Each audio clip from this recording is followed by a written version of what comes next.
الحمد لله رب العالمين والصلاة والسلام على سيد المرسلين أما بعد فأعوذ بالله من الشيطان الرجيم بسم الله الرحمن الرحيم الصلاة والسلام عليك يا رسول الله وعلى آلك وأصحابك يا حبيب الله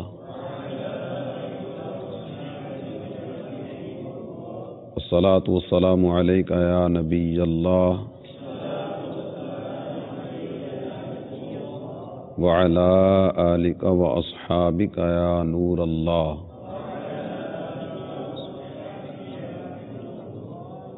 میرے پیارے اسلامی بھائیوں اور مدنی چینل کے ناظرین، مدنی چینل کا ایک نیا سلسلہ پیارے آقا صلی اللہ تعالی علیہ وآلہ وسلم کی پیاری باتیں، اس سلسلے کے ساتھ آپ کی خدمت میں حاضر ہیں۔ نام ہی سے ظاہر ہے کہ اس مبارک سلسلے میں ہم نبی رحمت شفیع امت صلی اللہ تعالی علیہ وآلہ وسلم کے ارشادات سے برکتیں حاصل کرنے کی سعادت حاصل کریں گے۔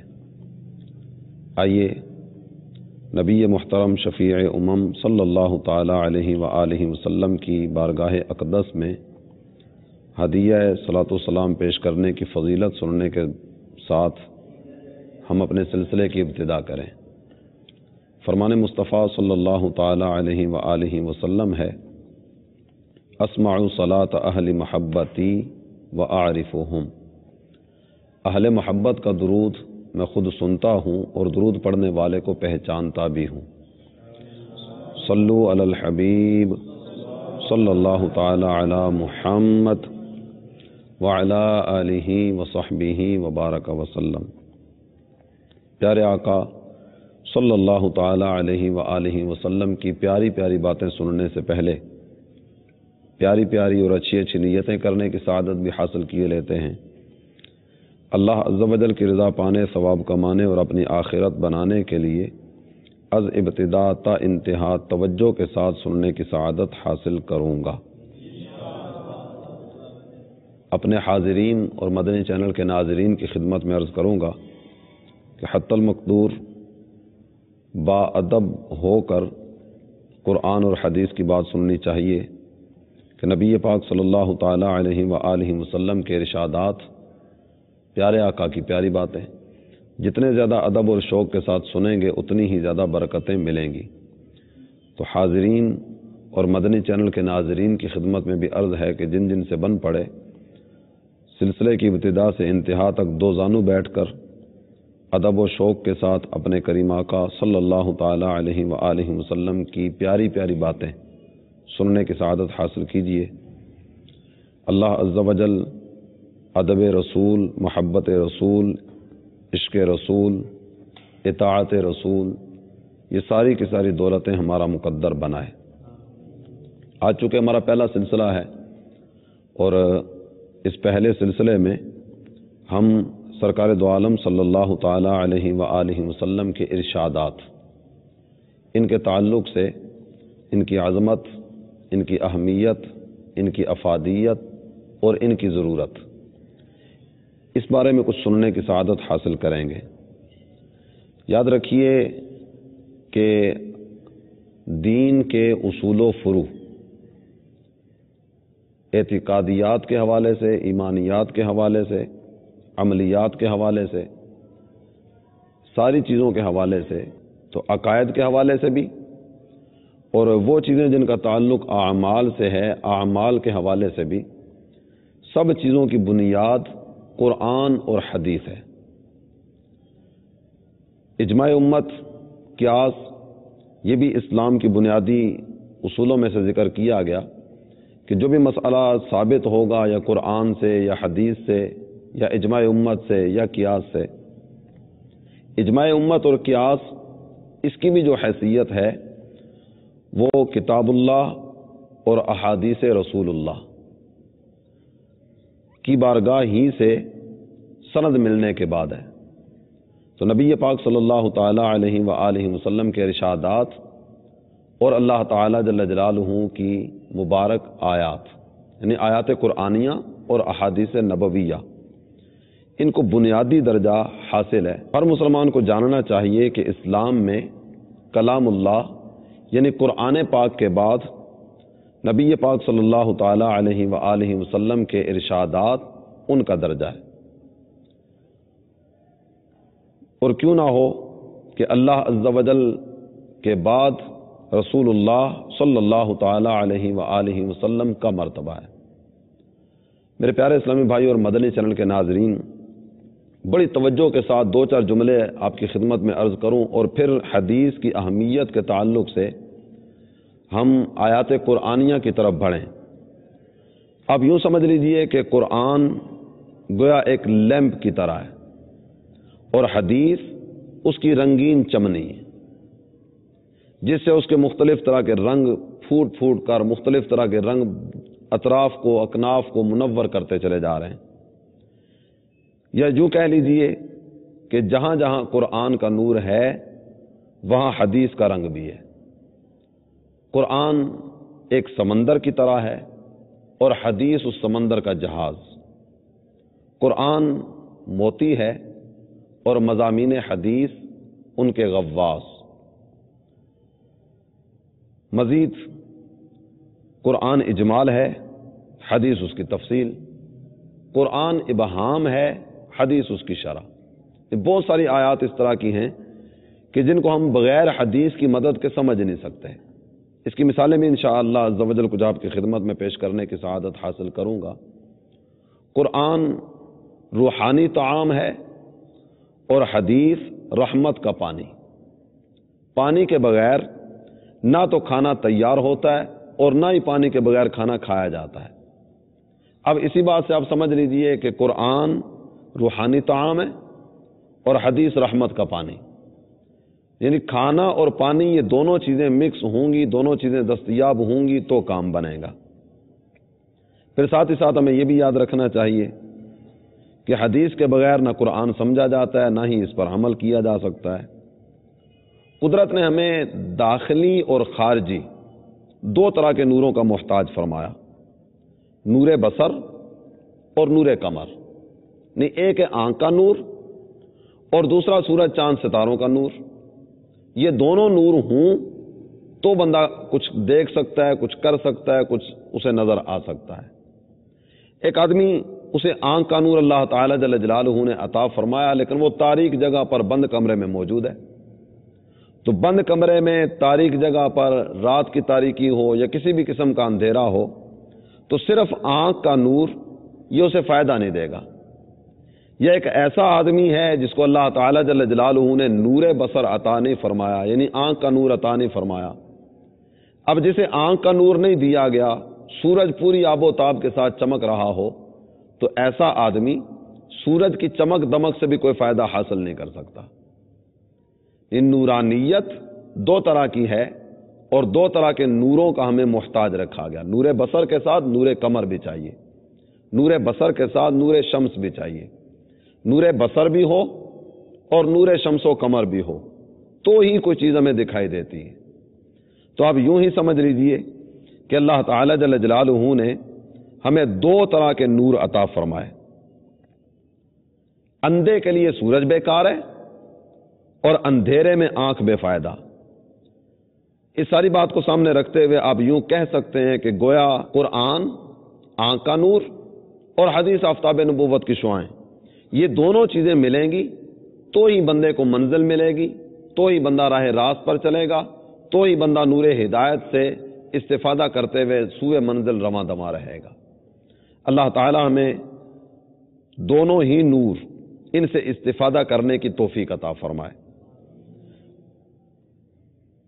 آپ قرآن اور حدیث کے تعلق سے یوں بھی کہہ سکتے ہیں کہ کتاب اللہ قرآن پاک خاموش قرآن کی طرح ہمارے سامنے موجود ہے۔ یہ کتاب اللہ خاموش قرآن ہے اور رسول اللہ صلی اللہ تعالی علیہ وآلہ وسلم کی مبارک زندگی یہ چلتا پھرتا اور بولتا قرآن ہے۔ یہ دونوں چیزیں اللہ تعالی جل جلالہ جس کا مقدر فرمائے، یعنی قرآن سے بھی نور حاصل کرے، حدیث سے بھی نور حاصل کرے۔ قرآن سے بھی برکتیں لے، حدیث سے بھی برکتیں لے۔ یہ دونوں چیزیں جسے میسر آئیں گی وہی بندہ راہ راست پر اور راہ ہدایت پر چلتا نظر آئے گا۔ گاڑی کو چلنے کے لیے پہیے کی ضرورت ہوتی ہے، تو آپ یوں بھی کہہ سکتے ہیں کہ قرآن و حدیث اسلام کی گاڑی کے دو پہیے ہیں۔ ان میں سے ایک پہیہ بھی آپ ایک طرف کر دیں نا، کوئی بندہ کہتا ہے جناب حدیث کی حاجت نہیں ہے، ہم صرف قرآن سے دین کو سمجھ لیں گے، تو یہ ایک پہیے پر گاڑی چلانا چاہتا ہے۔ یا کوئی یہ کہتا ہے جناب قرآن کی کیا حاجت ہے، سرکار کی بارگاہ میں ہم پہنچ گئے، بس کام بن گیا، تو یہ بھی ایک پہیے پر گاڑی چلانا چاہتا ہے۔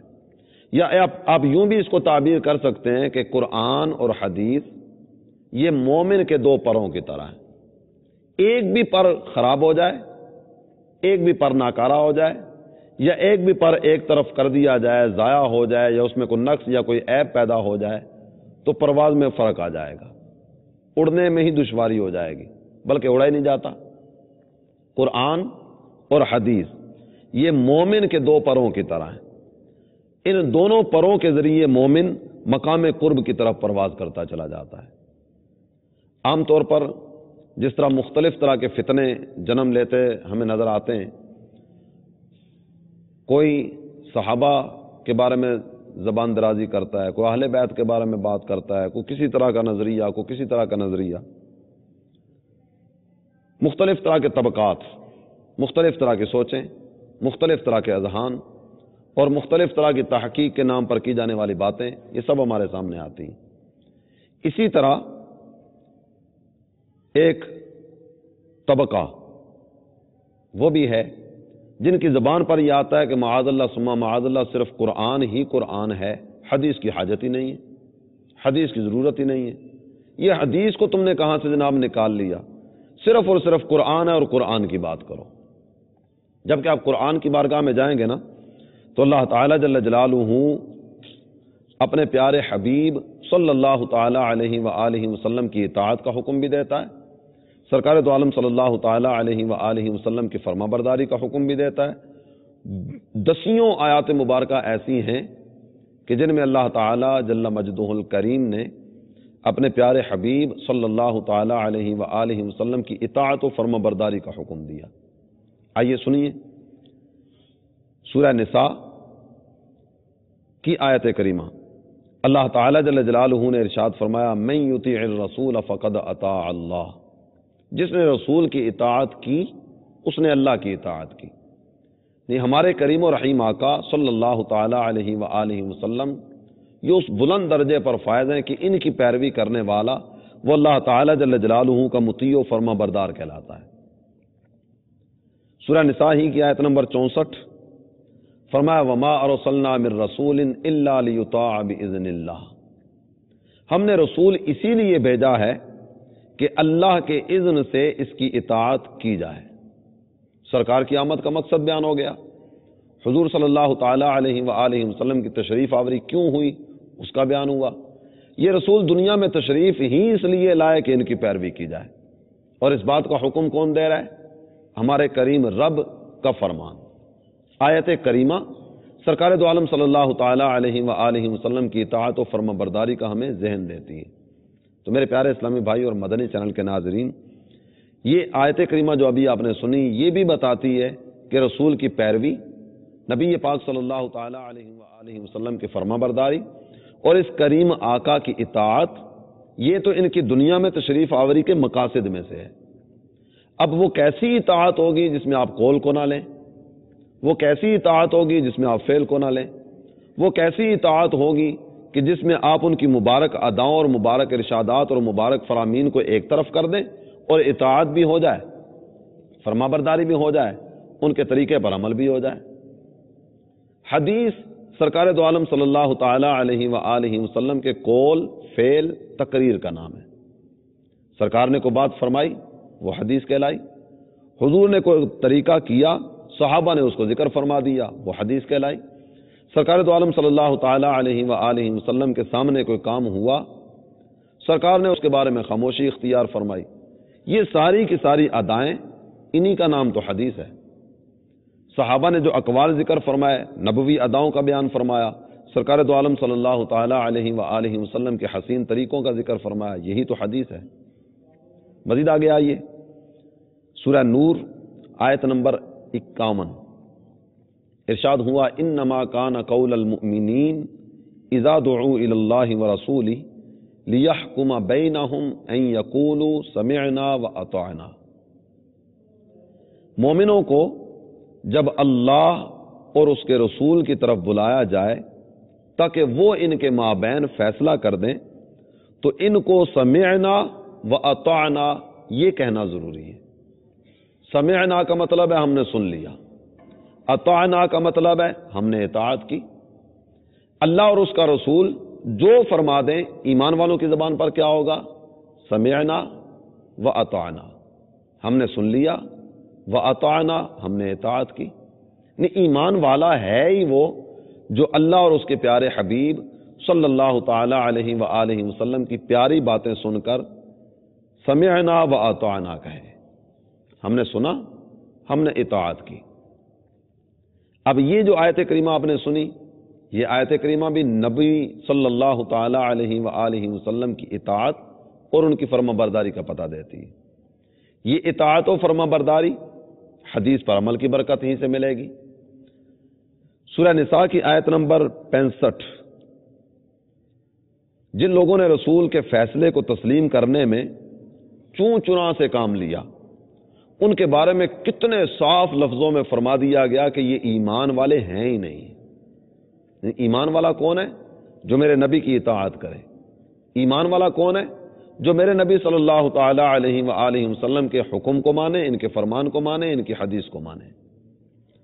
ارشاد ہوا فلا وربک لا یؤمنون حتی یحکموک فیما شجر بینہم ثم لا یجدوا فی انفسہم حرجا مما قضیت ویسلموا تسلیما۔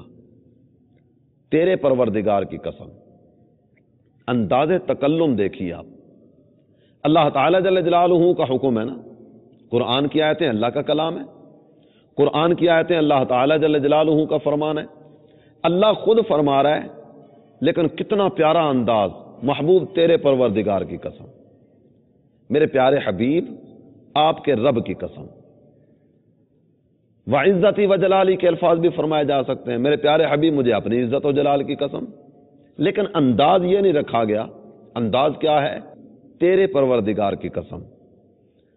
یہ لوگ مومن نہیں ہو سکتے جب تک کہ آپسی تنازعات یعنی آپسی جھگڑوں میں تمہیں حکم نہ مان لیں، آپ کو فیصلہ کرنے والا تسلیم نہ کریں۔ جب تک یہ آپ کو حاکم نہ مان لیں تب تک یہ لوگ مومن نہیں ہو سکتے، اور پھر اس فیصلہ پر اپنے جی میں کوئی کھٹکا نہ پائیں اور اس کو کما حق ہوں مان لیں۔ یعنی ایک ہے سامنے ٹھیک ہے جناب میں نے مان لیا، جو آپ نے کہا مجھے تسلیم ہے، لیکن دل میں کوئی خطرات ہیں، دل میں وساوس ہیں، دل میں شکوک و شبہات ہیں، اور دل یہ کہہ رہا ہے کہ نہیں یار مجھے یہ فیصلہ تسلیم نہیں ہے، میں نہیں مانتا اس بات کو۔ زبان پر کچھ اور، دل میں کچھ اور۔ دل میں بھی اگر کھٹکا ہے نا تو قرآن نے اس پر بھی گرفت فرمائی، میرے پیارے حبیب یہ لوگ اس وقت تک ایمان والے نہیں ہو سکتے۔ اور یہ بات جو ذکر کی جا رہی ہے نا، یہ بات قسمیاں بیان فرمائی، قسم یاد کر کے، تیرے پروردگار کی قسم، یہ لوگ مومن نہیں ہو سکتے جب تک آپسی تنازعات میں تمہیں حکم نہ مان لیں، آپ کو اپنا حاکم تسلیم کریں، فیصلہ کرنے والا مانیں، اور جب آپ ان کے بارے میں فیصلہ کر دیں تو اس فیصلے کو دل و جان سے تسلیم کریں اور اس کے بارے میں ذرہ برابر ان کے دل میں کوئی کھٹکا نہ ہو۔ اگر اس فیصلے پر بھی دل میں شکوک و شبہات پائے جاتے ہیں، دل میں کوئی کھٹکا پایا جاتا ہے، سرکار نے ایسا کیوں کہہ دیا، سرکار نے ایسا کیوں فرما دیا، تو اس پر بھی گرفت ہے۔ اب آپ اندازہ فرماتے چلے جائیے، غور کرتے چلے جائیے کہ نبی الانبیاء تاجدار ارض و سما حبیب کبریا صلی اللہ تعالی علیہ وآلہ وسلم کا مقام کس قدر وراء الورا ہے۔ سرکار جو فرما دیں، ایمان کا تقاضا یہ ہے کہ دل و جان سے قبول کر لیا جائے، ذرہ برابر چون چنا کی گنجائش ہے ہی نہیں، اگر مگر بھی نہیں، چون چنا کچھ بھی نہیں، بس جو کہہ دیا گیا دل و جان سے تسلیم کر لیا جائے، اسی کا نام ایمان ہے۔ یہ آیات مبارکہ آپ سنتے چلے جا رہے ہیں نا، یہ آیات مبارکہ بھی ہمیں پتہ دیتی ہیں کہ اللہ تعالی جل جلالہ کی اطاعت کے ساتھ ساتھ اس کے پیارے حبیب صلی اللہ تعالی علیہ وآلہ وسلم کی فرما برداری بھی ہے۔ صرف قرآن نہیں، قرآن کے ساتھ حدیث بھی ہے۔ قرآن بھی نور، حدیث بھی نور، یہ دونوں نور تم ان دونوں کے محتاج ہو۔ ایک نور بصر ہے، ایک نور شمس و قمر ہے، ایک آفتاب نبوت کی شعاعیں اور دوسرا آنکھ کا نور۔ یہ دونوں نور جمع ہوں گے تو تم منزل کو پا سکتے ہو اور مقام قرب کی طرف بڑھ سکتے ہو۔ ان میں سے کسی ایک کو بھی تم نے چھوڑ دیا، تباہی اور بربادی تمہارا مقدر بن جائے گی۔ مزید آیت کریمہ کی طرف بڑھیے، سورہ انفال، اللہ تعالی جل جلالہ نے ارشاد فرمایا، یا ایھا الذین آمنوا استجیبوا للہ وللرسول اذا دعاکم، اے ایمان والو جب اللہ اور رسول تمہیں پکاریں تو فوراً حاضر ہو جاؤ۔ جب اللہ اور رسول پکاریں تو فوراً حاضر ہو جاؤ۔ اگر صرف قرآن ہی قرآن ہے، حدیث کی حاجت ہے ہی نہیں، تو یہ قرآن بار بار رسول کا ذکر کیوں کرتا ہے؟ قرآن بار بار اس عظیم آقا صلی اللہ تعالی علیہ وآلہ وسلم کی بارگاہ کی طرف منہ کیوں موڑتا ہے ہمارا؟ قرآن بار بار کیوں ہدایت کرتا ہے اس نبی صلی اللہ تعالی علیہ وسلم کی بارگاہ کی طرف؟ تو یہ آیات قرآنیہ ہمیں پتہ دیتی ہیں کہ اللہ عز و جل کے حکم سے اس کے پیارے حبیب صلی اللہ تعالی علیہ وآلہ وسلم کی اطاعت، ان کی فرما برداری، ان کے ارشادات کو دل و جان سے تسلیم کرنا، اے ایمان والو یہ بھی تم پر لازمی کیا گیا ہے۔ رسول کی نافرمانی بہت بڑی بات ہے۔ سرکار دو عالم صلی اللہ تعالی علیہ وآلہ وسلم کی نافرمانی کے بارے میں اگر سرگوشی بھی کی جائے تو اس پر بھی پابندی عائد کی گئی ہے۔ نافرمانی کر دینا یہ بہت دور کی بات ہے، اس نافرمانی سے پہلے آپس میں کوئی صلاح مشورہ ہوتا ہے نا، وہ آپس میں بات چیت ہوتی ہے، آپس میں گفت و شنید ہوتی ہے، اس کے بعد بندہ کو قدم اٹھاتا ہے۔ یہ نافرمانی کے بارے میں جو سرگوشی ہے اس سے بھی منع کر دیا گیا۔ اللہ تعالی جل جلالہ نے سورہ مجادلہ کی آیت نمبر 9 میں ارشاد فرمایا، یا ایھا الذین آمنوا اذا تناجیتم فلا تتناجوا بالاثم والعدوان ومعصیۃ الرسول، اے ایمان والو چپکے چپکے کوئی بات کرو تو گناہ، سرکشی اور رسول کی نافرمانی کی بات نہ کرو۔ ان کے بارے میں، نافرمانی کے بارے میں سرگوشی کرنا کہ ہم یہ کام کریں گے، ہم ایسا کر لیں گے، ہم ایسا کر لیں گے، تو نافرمانی کے بارے میں سرگوشی کرنا اس کی بھی اجازت نہیں ہے۔ تو جب اتنے سے کام کی بھی اجازت نہیں ہے تو نافرمانی تو بہت بڑا کام ہے۔ سرکار دو عالم صلی اللہ تعالی علیہ وآلہ وسلم کی نافرمانی کے بارے میں سرگوشی کرنا اس سے بھی منع فرما دیا گیا۔ اب غور فرمائیے اس آدمی کے بارے میں جو سارے ہی ذخیرہ حدیث کا انکار کر بیٹھے، نہیں جناب حدیث کی اہمیت ہی کوئی نہیں، نہیں جناب بس ہمارے لیے قرآن ہی کافی ہے۔ قرآن کو چھوڑ کر کس کی طرف جاؤ گے جناب؟ سرکار دو عالم صلی اللہ تعالی علیہ وآلہ وسلم، ان کے ارشادات کی کوئی اہمیت نہیں۔ اگر ان کے ارشادات کی کوئی اہمیت نہیں تو قرآن بار بار یہ ساری باتیں کیوں ارشاد فرما رہا ہے؟ رسول اللہ صلی اللہ تعالی علیہ وآلہ وسلم کی نافرمانی کرنا، ان کی اطاعت و فرمانبرداری سے روگردانی کرنا، قرآن نے یہ منافقوں کا طریقہ بتایا ہے۔ اطاعت و فرمانبرداری سے منہ موڑنا ایمان والوں کا طریقہ نہیں ہے، یہ نافرمانی کرنا یہ منافقوں کی علامت ہے۔ آئیے سنیے سورہ نساء کی آیت نمبر 61، ارشاد ہوا، وَإِذَا قِيلَ لَهُمْ تَعَالَوْا إِلَىٰ مَا أَنزَلَ اللَّهُ وَإِلَى الرَّسُولِ رَأَيْتَ الْمُنَافِقِينَ يَصُدُّونَ عَنْكَ صُدُودًا، جب ان سے کہا جائے کہ اللہ نے جو اتارا ہے اس کی طرف اور رسول کی طرف آؤ، تو آپ دیکھیں گے کہ یہ منافق آپ سے منہ موڑ لیتے ہیں۔ قرآن کہتا ہے منافقوں کا طریقہ یہ ہے کہ جب ان سے کہا جائے کہ اللہ نے جو اتارا ہے اس کی طرف اور رسول کی طرف آؤ، تو آپ دیکھیں گے کہ یہ منافق آپ سے منہ موڑ لیتے ہیں۔ تو یہ نبی پاک صلی اللہ تعالی علیہ وآلہ وسلم کے مبارک طریقوں سے منہ موڑ دینا، حضور صلی اللہ تعالی علیہ وآلہ وسلم کی پیاری پیاری میٹھی میٹھی سنتوں سے منہ موڑ دینا، یہ ایمان والوں کا طریقہ نہیں، منافقوں کا انداز ہے۔ یاد رکھیے کل قیامت کا دن آئے گا، قیامت کے دن سب اولین آخرین جمع ہوں گے، جنتی جنت میں چلے جائیں گے، جہنمی جہنم میں چلے جائیں گے۔ جنتی یہ مقام قرب پائیں گے، ان کے لیے راحت کا سامان ہوگا، اللہ تعالی جل مجدہ الکریم کی مہمانی سے لطف اندوز ہو رہے ہوں گے، جبکہ کافر منافق یہ جہنم کے حوالے کیے جائیں گے۔ جب یہ جہنمی جہنم میں چلے جائیں گے نا، تو جہنم میں جانے کے بعد بھی ان کی زبان پر حسرت بھرے جملے آئیں گے، وہ جملے قرآن نے ذکر کیے۔ اللہ تعالی جل جلالہ نے سورہ احزاب آیت نمبر 66 میں ارشاد فرمایا، یوم تقلب وجوہہم فی النار یقولون یا لیتنا اطعنا اللہ واطعنا الرسول۔ جب یہ لوگ آگ میں الٹ پلٹ کر بھونے جائیں گے تو کہیں گے کاش ہم نے اللہ کی اطاعت کی ہوتی اور رسول کی اطاعت کی ہوتی۔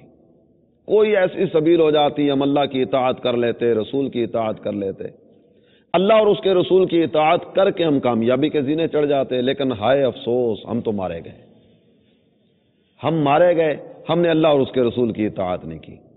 جبکہ اللہ اور اس کے رسول کی اطاعت کرنے والا کس پیارے انداز میں کامیاب ہوتا ہے، قرآن ہی نے ذکر فرمایا، سورہ احزاب ہی کی آیت کریمہ۔